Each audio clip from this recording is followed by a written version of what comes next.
Yeah, guys, the Charter of Rights and Freedom says that everybody has the right to a trial in a reasonable amount of time after being charged with an offense. And a case back in 2016, Regina versus Jordan, it was a drug case, and it took 4 years for that to come to trial. And as a result, those charges were stayed, and the Supreme Court ruled that the Crown now has an obligation to make sure that any case that is before the Superior Court, that it is dealt with within 30 months of a charge being laid, and with the Provincial Court, 18 months before the 18-month time limit while a trial is laid before the charges and the trial. And if it goes beyond that, there is the risk, if the Crown does not have a reasonable reason as to why that took so long, those charges can be stayed. So as a result, advocacy groups like Eve are advocating on behalf of victims, particularly violent crimes, those who've suffered intimate partner violence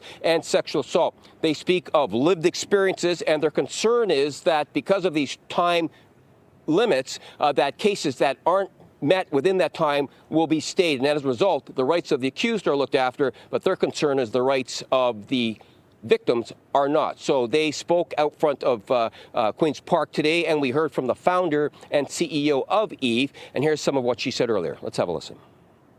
Why would you come forward? I wasted my time for 4 years after nearly being killed.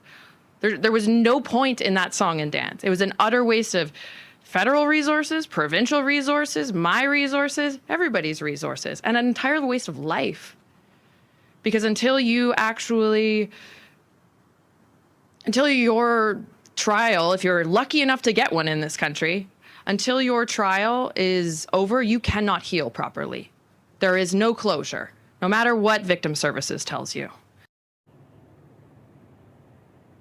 Many say that our entire judicial system needs an overhaul. We are seeing detention centers where there are overcapacity, and this is the reason why I'm told why many people who are on bails are released on other bails is because of the inhumane conditions, we are told, in the detention centers, which is a provincial matter. And same with the criminal courts. The Crowns are overworked.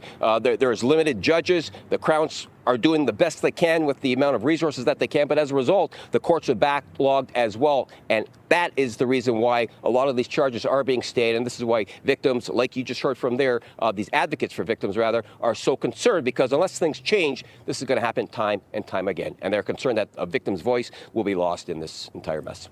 Send it back to you guys. Okay, live from Queen's Park, CP24's crime analyst, Ryan.